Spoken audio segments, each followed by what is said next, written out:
Assalamualaikum Bapak-bapak Ibu, semoga sehat selalu, amin.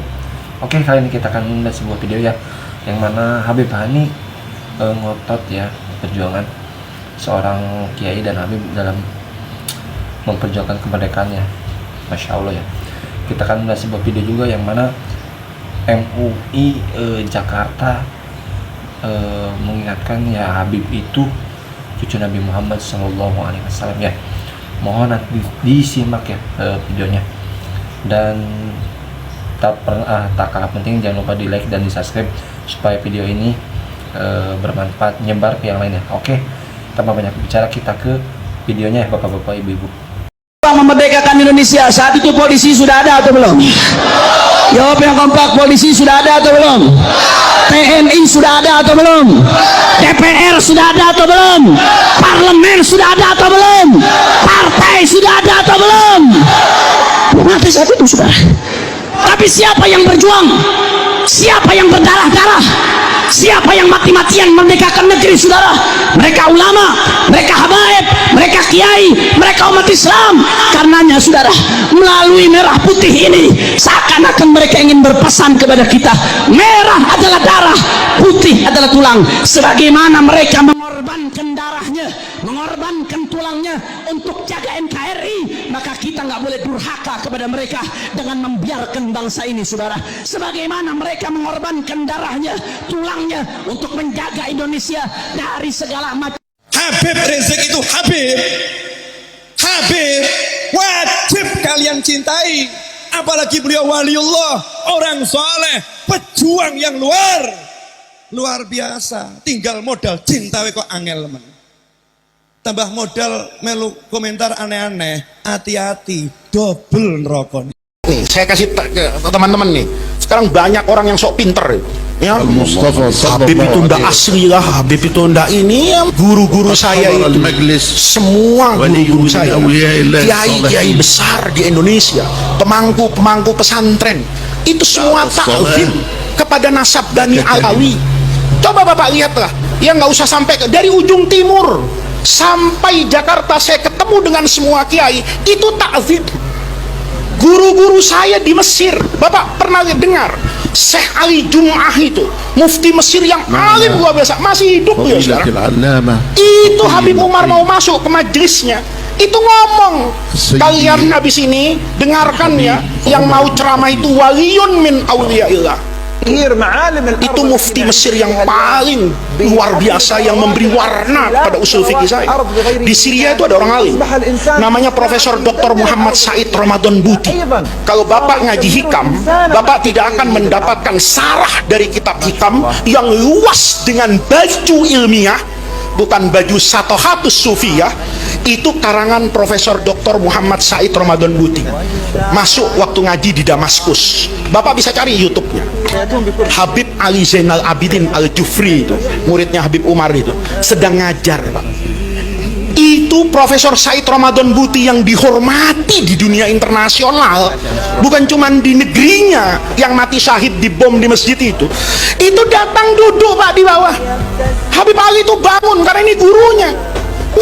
Nggak bisa guru, saya berhenti ngajar, guru yang ngajar. Enggak, saya datang ke sini tuh niat ngaji sama Habib Ali Zainal Abidin. Saya tahu Profesor Said Ramadan Buti itu alimnya kayak apa, tapi dia ingin mengajarkan kepada kita, hidup itu bukan cuman ilmu, hidup itu pakai akhlak, hidup itu pakai adab, hidup itu bukan siapa yang besar ilmunya, bukan siapa yang hebat ilmunya, tapi jangan lupa ambil keberkahan dari orang soleh, orang berilmu, apalagi kalau itu zuriyah Rasulullah. Jadi kalau Bapak salah mencinta itu kan enggak apa-apa, Pak. Daripada salah membenci, kan mendingan salah mencintai. Saya ngasih sedekah sama orang, orang itu nipu kan enggak apa-apa. Niat saya apa enggak sampai? Apa pahala saya enggak dapat? Enggak, saya dapat. Dosa dia, urusan dia. Ini penting, Pak. Untuk kita itu enggak usah, ya Kiai Taufik tuh kasihan, masih banyak pekerjaannya itu, masih ngurus ini Habib asli atau Habib tuh yang benar ikuti, Pak. Yang nggak benar jangan. Habib kiai juga sama kok. Apa kiai itu semuanya asli? Enggak lah. Ada juga kiai palsu, ada gus palsu, bukan anaknya kiai dipanggil Gus. Maka saya juga berharap tuh ada sertifikasi Gus gitu ya, DNA-nya itu diperiksa juga. Nah ini bapak-bapak ingin saya sampaikan tuh, untuk menggapai kesuksesan tuh nggak semuanya lahiriah. Di sini ada hati dan ada mahabbah. Bapak mau naik karir, bapak mau nyalon di DPR, Kiai Taufik mau punya majelis, itu bukan cuman kehebatan lahiriah, tapi ada aspek batiniah. Nanti itu yang akan menentukan sukses dan tidak suksesnya seseorang di masa yang akan datang. Dari para, tapi kemerdekaan berarti kita hidup dalam aturan yang kita buat sendiri, bukan dibuat oleh penjajah asing. Kemerdekaan bukan hanya berarti kemerdekaan raga kita dari penjajah, tapi kemerdekaan juga berarti kemerdekaan mental kita dari setiap mental terjajah. Hapuskan mental terjajah dari kalian. Hapuskan mental inlander. Hapuskan mental perbudakan. Mental budak yang ada di hati bangsa Indonesia harus dihapuskan, agar bangsa Indonesia memiliki jati dirinya sebagai bangsa yang besar, bangsa yang telah teruji peradabannya ribuan tahun yang silam. Tidak semua bangsa di dunia mempunyai peradaban besar seperti peradaban bangsa Indonesia. Borobudur adalah saksi, Prambanan adalah saksi, Roro Jonggrang adalah saksi. Mongol yang mampu mengalahkan peradaban Mesopotamia, yang mampu mengalahkan 2/3 dunia, tetapi ketika menghadapi bangsa Indonesia, Mongol terkalahkan oleh bangsa Nusantara. Bangsa Indonesia bangsa yang kuat, bangsa Indonesia bangsa yang mulia, bangsa yang terlahir dari para pejuang-pejuang. Tidak boleh dalam diri bangsa Indonesia ada perasaan bahwa dirinya lebih rendah dari orang lain, dari bangsa lain. Apalagi bangsa lain itu makan dan minum dari tanah leluhur kita sendiri. Hari ini 17 Agustus 2024, kita proklamasikan di dalam diri kita bangsa Indonesia bahwa tidak ada lagi orang yang merasa, bangsa lain yang merasa dirinya lebih mulia dari bangsa Indonesia ketika dia hidup di tengah-tengah bangsa Indonesia, makan dari tanah Indonesia, minum dari kali-kali Indonesia, dan dia menghirup udara Indonesia.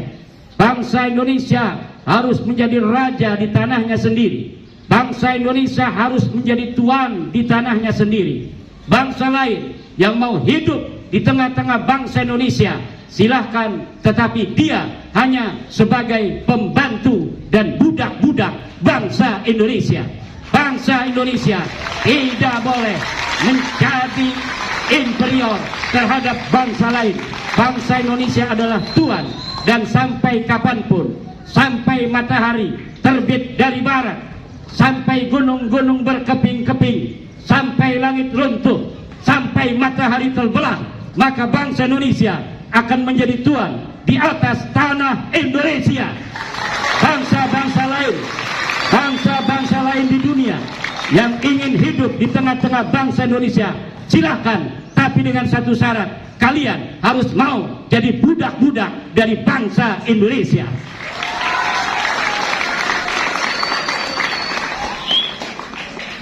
Kalian dididik oleh guru-guru kalian, bukan untuk menjadi budak dari guru kalian.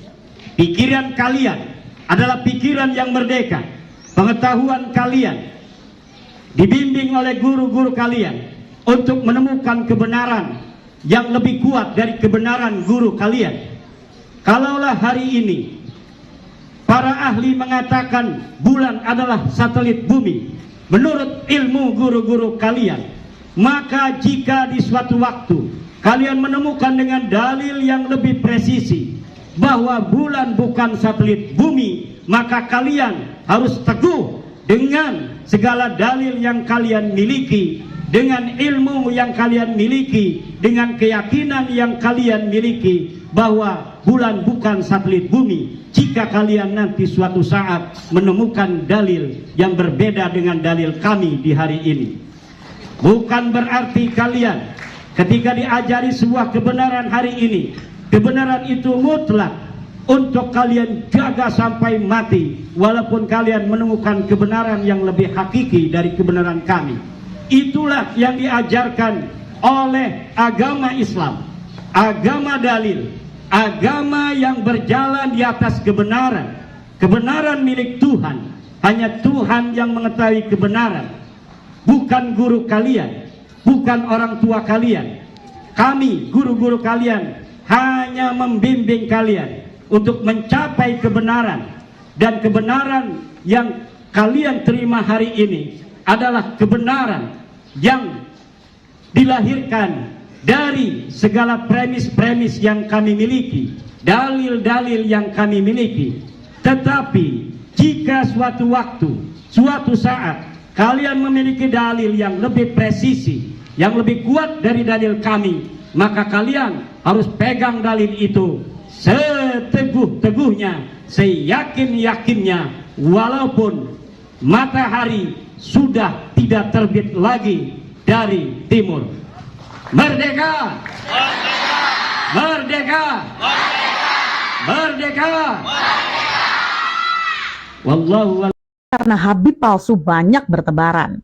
Guys, baru-baru ini Polda Metro Jaya telah mengungkapkan ada banyak sekali oknum-oknum Habib palsu yang mengatasnamakan keturunan Nabi Muhammad SAW demi meraup kekuasaan dan juga jamaah. Guys, ternyata ada seorang oknum nih yang merupakan pembuat sertifikat Habib palsu yang telah diamankan oleh pihak Polda Metro Jaya. Dan guys, tahu nggak tarifnya nih untuk membuat sertifikat palsu sebagai Habib itu hanya berkisar 4 jutaan hingga 18 jutaan saja. Nah, for your information, jadi Habib itu merupakan gelar kehormatan yang diberikan kepada keturunan Nabi Muhammad SAW. Akan tetapi nih ada banyak sekali oknum nakal yang menjadikan ini sebagai alasan untuk meraup kekuasaan, uang dan juga jamaah. Secara kita di Indonesia ini kan mayoritas muslim ya guys ya. Tentu saja orang-orang muslim ini akan lebih patuh dengan kiai, apalagi dengan seorang Habib yang merupakan keturunan Nabi Muhammad SAW. Dan dari pihak kepolisian juga telah memberikan konfirmasi bahwa beberapa Habib palsu diantaranya sudah ada yang jamaahnya banyak loh guys. Nah, jadi gimana sih kita tahu ciri-cirinya Habib palsu dan juga yang asli itu seperti apa? Berikut videonya. Cara membedakan Habib asli dan juga palsu. Bagaimana caranya Habib? Oke, karena di zaman sekarang ini banyak nih yang ngaku-ngaku Habib, yang nipu umat, ngerjain umat kesana kemari ya. Pokoknya antum harus hati-hati. Nah, solusinya bagaimana? Cara membedakan dia Habib asli atau palsu? Solusinya adalah tanyakan buku nasabnya. Tanyakan buku nasabnya. Kurang lebih contoh buku nasabnya seperti ini. Ini buku nasabnya Mahdi. Dan Mahdi keturunan ke-37 insya Allah ya. Jadi ala kulli hal tanyain tuh buku nasabnya. Dan ini adalah buku nasab yang bisa dipercayai. Kalau buku-buku nasab yang lain itu pemalsu nasab saudara sekalian. Jadi hati-hati. Jadi hati-hati. Nah, nama lembaganya adalah Ar-Rabithah Alawiyah. Nah, sekarang kan banyak tuh oknum-oknum yang yang pengen dihormati, yang pengen dicintai, dimuliakan dan lain sebagainya. Padahal Habib sendiri bukan keinginan habaib menjadi seorang Habib itu. Justru beban, amanah berat dari baginda Rasulullah SAW karena kami. Nah guys, setelah dijelaskan oleh sang ustadz barusan, pastinya kita semua sudah sedikit mengetahui ya bagaimana membedakan mana yang Habib asli dan juga mana yang Habib palsu. Kalau si Habib ini nggak tahu beliau itu keturunan keberapa, sudah bisa dipastikan bahwa beliau itu merupakan Habib palsu. Nah, kira-kira di daerah kalian ada nggak orang-orang? Oke, bapak-bapak, ibu-ibu, itu dia tadi sebuah cuplikan ya, video yang mana Habib Hanif ya menjelaskan perjuangan para kiai, para ulama, para habaib ya membela, menengahkan, mengusir penjajah ya. Masya Allah perjuangannya. Keringat dingin, keringat basah ya di habis-habisannya para Kiai membela Indonesia ya. Kita harus bersyukur banget, kita harus ya bersyukur kita nggak ikut melawan penjajahan, jadi kita tinggal enaknya aja di sini ya. Kita bersyukur dengan cara ya mengisi waktu sebaik mungkin ya, khususnya pribadi saya yang ngisi waktu luang dengan yang hal-hal yang baik ya, bapak-bapak ibu-ibu. Tadi juga ada kiai atau ustadz dari Jakarta ya, ketua MUI menyatakan bahwa Habib adalah cucu Nabi Muhammad SAW ya. Kita itu husnuzon ya, lebih baik salah mencintai daripada membenci, intinya seperti itu ya. Oke, kita doakan para Habib yang benar ya, para ustadz yang benar, Allah panjangkan umurnya, Allah sehatkan badannya, amin ya rabbal alamin. Dan mudah-mudahan ibu-ibu, bapak-bapak semuanya juga sehat selalu, panjang umur, amin ya rabbal alamin. Terima kasih, sampai berjumpa di next video. Assalamualaikum warahmatullahi wabarakatuh.